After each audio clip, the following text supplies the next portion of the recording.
I'm Emily. And I am Ashley. Did you know that one of the great Greek sagas plays out in the fall night sky? I did. I am a member of the Clermont County Public Library's Dreamweaver storytelling troupe, and I am going to tell you the legend of Perseus. And I'll take you on a tour of the constellations that represent the characters in this story. Let's start off by meeting our cast. First, we have Cassiopeia. In Greek mythology, she was the Queen of Ethiopia. Next is her husband, Cetus, the King of Ethiopia. Then we have their daughter, Andromeda. This is Perseus. He's the hero of our story. He was the son of the god Zeus and a mortal woman. This is Cetus. He was a sea monster under the command of the god Poseidon. And finally, we have Pegasus, the famous winged horse. Once in ancient Greece, there was a kind young woman named Danae, whose beauty was such that it spread all the way to Mount Olympus, where the king of the gods, Zeus, heard of said beauty, and so he descended from Mount Olympus and made Danae his mortal bride. 9 months later, Danae gave birth to a child she named Perseus, and as soon as she held that baby boy in her arms, she fell head over heels in love with him. Unfortunately, her father, the king, was not as loving, and he had thought that any grandson would overthrow him. So he took the infant child and his daughter, and he put them into a wooden chest, and he shut it, and he tossed that chest into the sea. Luckily for Princess Danae and baby Perseus, the chest floated, and it bobbed along far, far away, all the way to an island, the opposite end of the world, just about. Luckily for them, there was a kind fisherman who had just cast out his net, and he was reeling it in when he saw the chest, and he opened it, and was certainly surprised to find Danae and her child. But being a kind man, he invited them to stay with him, and so they did. And the years passed, and Perseus grew up. He became a tall, strong young man who was just as kind as his mother. And as far as Danae, well, she was still as beautiful as she has been, which was unfortunate because the king of the island, Polydectes, heard of her beauty, and he desired it for his own. And so he came and he kidnapped Danae, and he took her back to his palace and threw her in the dungeon, saying that she would have to stay there forever unless she would agree to marry him. Well, she had no wish to marry such a man, but luckily her son Perseus had no wish for her to either. So he went to the palace despite having no sword and no shield, just bravery to his name, and he said, "Polydectes, I demand that you set my mother free." And Polydectes wanted to get rid of the young man, and so he said, "I tell you what, I will let your mother go, and I will never bother you again if you bring me back the head of Medusa." Well, Perseus didn't know what sort of monster Medusa was, but he agreed, and he left the palace determined to save his mother despite having no sword or shield. Luckily for him, someone on Mount Olympus was listening. Gray-eyed Athena descended down to help a hero in need, as she often did. And as the goddess of wisdom, she was very wise, and she told Perseus everything he needed to know about Medusa, that she was a hideous monster that would turn you into stone just as soon as you looked at her, that she had snakes writhing on her head instead of hair, and poisonous fangs and claws. And she also gave him a sword that was very sharp, and a shield that was very shiny, and she lent him her father's steed, Pegasus, who had great big wings, and she told him the island that Medusa resided upon. And so Perseus was ready, and he thanked the goddess very effusively, and he said, "Thank you so much, but I still don't know how to defeat Medusa if she can turn me into stone as soon as I look at her to fight."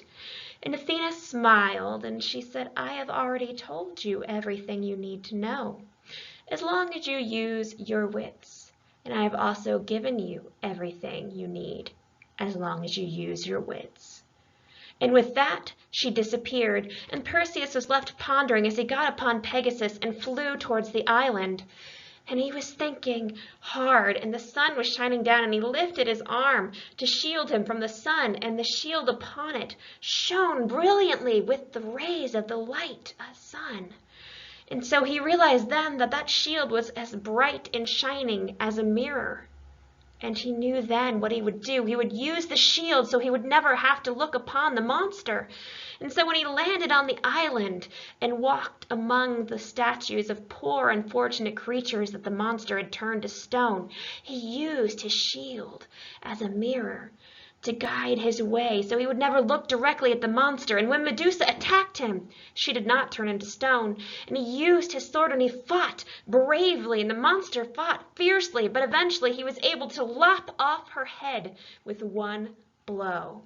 And he took off his cloak and he wrapped the head in it, and he carried it to Pegasus, and he got on his horse and he flew as fast as he could with Medusa's head, hoping to save his mother that very hour. But as he was flying, he found out a hero's work is never done. He heard a call for help, and he looked down and he saw a maiden tied to a rock on the coastline. And below her in the sea there was a horrible monster slithering up towards the rock.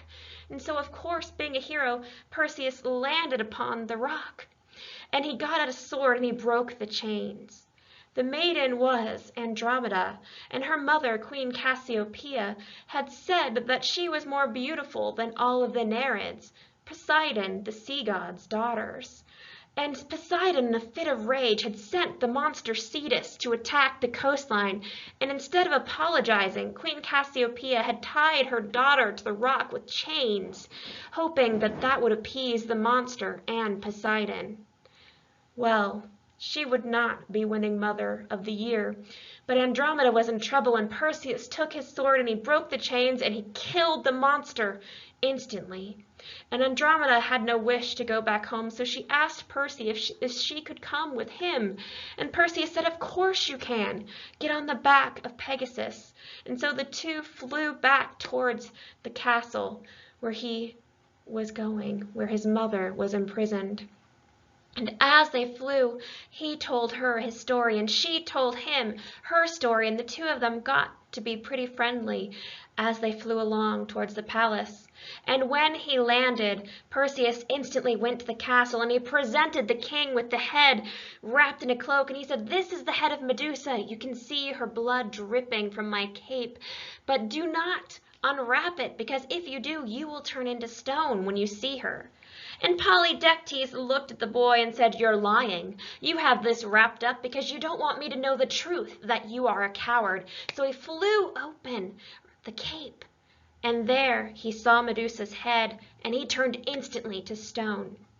And Perseus became the king of the island, and eventually he married the Queen Andromeda, and the two of them lived happily with his mother Danae on the island.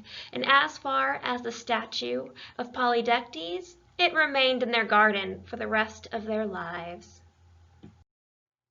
Thanks, Ashley. Now let's learn a little bit about the constellations associated with this story. First, let's talk about the king and queen, Cepheus and Cassiopeia. The constellation Cepheus is difficult to see. The main stars look like a house, with the most visible one, Erie, being the point of the roof. Cassiopeia is a highly visible constellation that many people will recognize. It has 5 stars that look like a W or an M depending on its position in the sky. Both Cepheus and Cassiopeia are circumpolar constellations.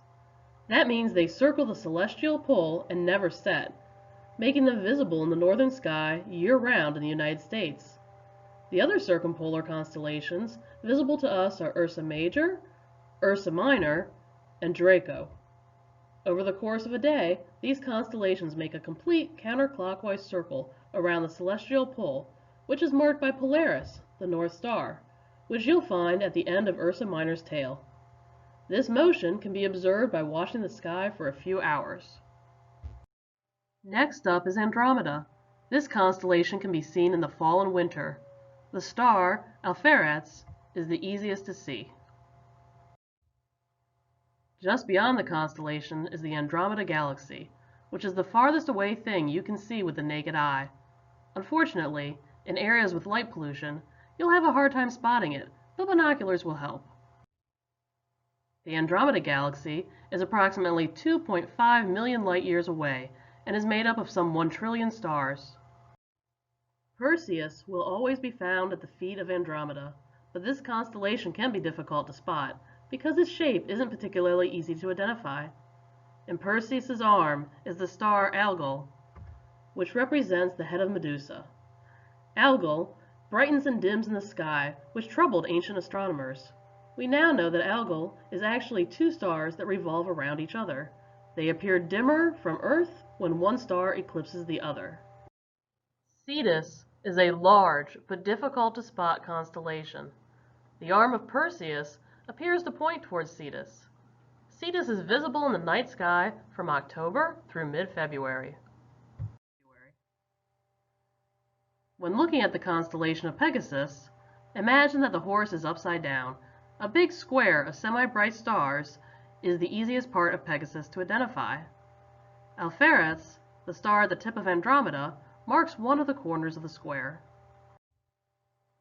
51 Pegasi b is a dim star located between the neck and front legs of Pegasus, and it was the first star beyond the Sun confirmed to have a planet in orbit around it.